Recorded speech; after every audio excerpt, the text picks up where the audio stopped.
मेरा नाम आकाशादित्य लामा है। मैं पेशे से फिल्मकार हूँ, नाट्यकार हूँ, टीवी शोज़ लिखता हूँ। कुसुम, कुमकुम, सारा, प्यार के दो नाम, एक राधा एक श्याम, झिलमिल सितारों का आंगन होगा, इस तरह के कई सीरियल लिखे हैं। लाहौर जिसको 2 नेशनल अवार्ड मिले उसके एडिशनल डायलॉग लिखे हैं। और उससे पहले मैं गदर में असिस्टेंट डायरेक्टर था।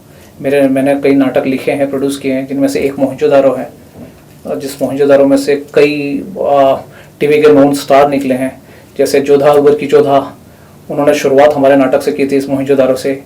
उसके बाद साथिया साथ निभाना की जो गोपी बहू है देवलीना भट्टाचार्य, उन्होंने शुरुआत की थी इस नाटक से, मोहनजोदारो से।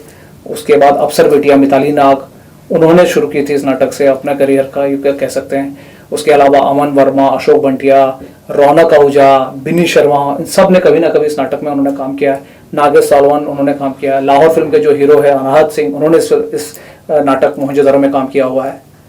देखिए, मैं आपको बताऊं, 1995 में मैं ग्वालियर में एनएसडी का वर्कशॉप कर रहा था। उस समय जब नाटक वाटक हम लोग पढ़ रहे थे, उस समय मेरे नाटक में शुरुआत हुई, एक तरह से आप कह सकते हैं।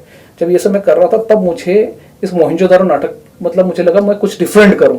तो मुझे लगा कि ये मोहनजोदारो किया जाए, क्योंकि मोहनजोदारो के बारे में कोई लिखित कोई इतिहास नहीं है।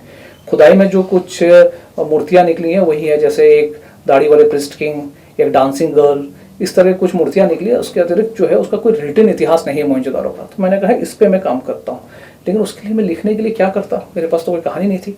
तो फिर मैंने अपने माता पिता की जो लव स्टोरी है और मेरे जो टीनेज की जो भी इमोशंस रहे हैं, उन सबको मैंने इकट्ठा करके एक ये नाटक बनाया मोहनजोदारो।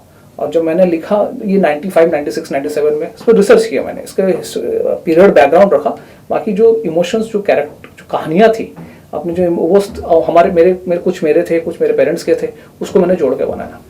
उसके बाद 95 के बाद जो है मैं 97, 98 में मुंबई आ गया। मुंबई आने के बाद फिर मैं छोटे मोटे काम करने के बाद एड फिल्म में असिस्ट किया। इधर करने के बाद मैंने गदर में अनिल शर्मा जी को असिस्ट किया। उसी दौरान जो है, जब गदर रिलीज हुई, गदर और लगान, अगर आपको याद हो, दोनों एक ही दिन रिलीज हुई थी। तो उसी समय जो है मेरी जान पहचान लगान के जो एडिटर है बल्लू सलूजा, जिन्होंने उनकी बहुत सारी फिल्में एडिट की हैं, आशुतोष गोवारिकर की लगान, स्वदेश, जोधा अकबर, व्हाट्स योर राशि। तो उनसे मेरी जो है, उनसे अपना क्या कहते हैं, उनसे मेरी जान पहचान हुई बल्लू सलूजा से। मैंने उनसे कहा कि मेरे पास ये कहानी है, आप सुनिए ज़रा। तो उन्होंने सुना, उनको बहुत अच्छा लगा। उन्होंने कहा अब बोले कि क्या लगता है आपको, इसको कौन डायरेक्टर होना चाहिए। तब मैं सिर्फ राइटर था। तो मैंने कहा कि आशुतोष गोवारिकर, उन्होंने भी लगान बनाई। बोले ठीक है, मैं बात करता हूँ। उन्होंने उनसे बात की, जो भी हुआ। उसके बाद उन्होंने कहा कि आशुतोष गोवारिकर ये स्क्रिप्ट पढ़ना चाहते हैं। तो मैंने बल्लू को वो स्क्रिप्ट दी।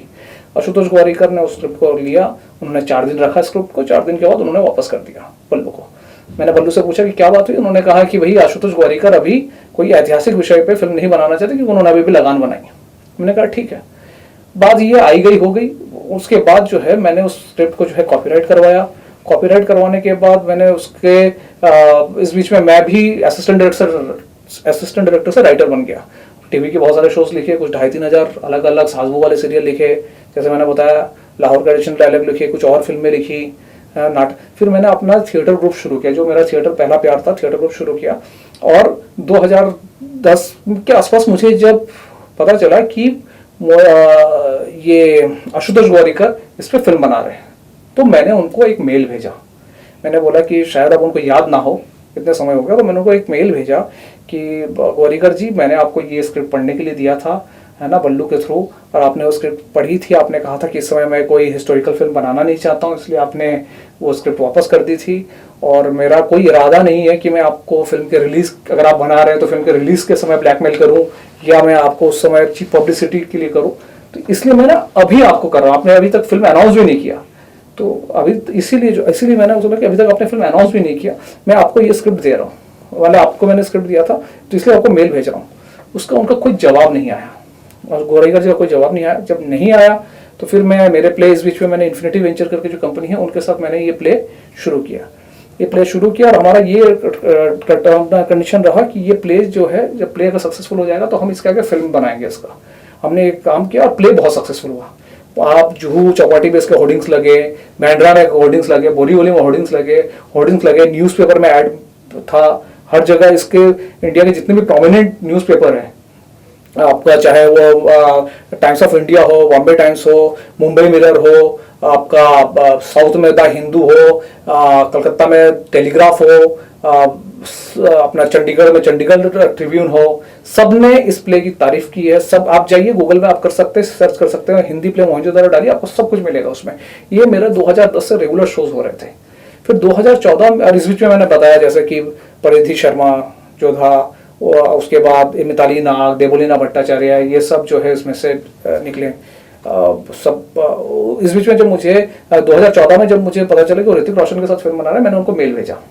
उस मेल, वही मेल जो मैंने उनको 2010 में भेजा था, उनको रिमाइंड करने के लिए। 2001 में भेजा था? नहीं, 2010 में मैंने उनको मेल भेजा था। स्क्रिप्ट तो 2002 में पढ़ने, 2-3 में पढ़ने दिया था।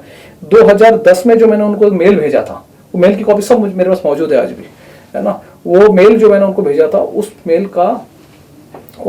का जो है उन्होंने, उस मेल का जवाब जो है अपना 2014 में जब उन्होंने फिल्म शुरू की ये ऋतिक रोशन के साथ, तब फिर मैंने वापस भेजा उनके ऑफिशियल आईडी पे, जिसको कम से कम एक बार बोल सकते कि पर्सनल पे नहीं मिला तो ऑफिशियल तो मिलना चाहिए ना।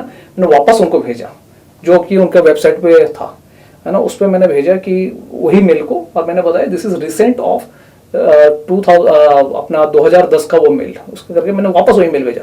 कोई जवाब नहीं आया। तो फिर मजबूरन मैंने उनको लॉयर का नोटिस भेजा। मजबूरन उनको मैंने लॉयर का नोटिस भेजा। जब लॉयर का नोटिस भेजा तब उन्होंने एक्सेप्ट कर लिया। तब उन्होंने ये एक्सेप्ट कर लिया कि हाँ, उन्होंने मुझसे स्क्रिप्ट ली थी।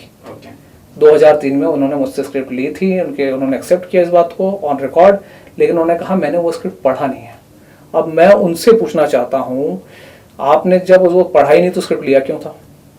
और आपने जो है वो स्क्रिप्ट को आपने 2003 में आपने वो स्क्रिप्ट लिया, आपको 2015 में ये बात याद है, और आपको वो स्क्रिप्ट में क्या लिखा था ये याद नहीं है। कभी ऐसा हो सकता है? मैं ऑडियंस से भी पूछना चाहूंगा, कभी ऐसा हो सकता है कि आपने 13 साल पहले कोई चीज आप ऐसे आपके आंखों के सामने गई हो, और अगर उसने आपको अट्रैक्ट नहीं किया और आप उसको 13 साल के बाद भी अच्छे से याद रखें? हो ही नहीं सकता।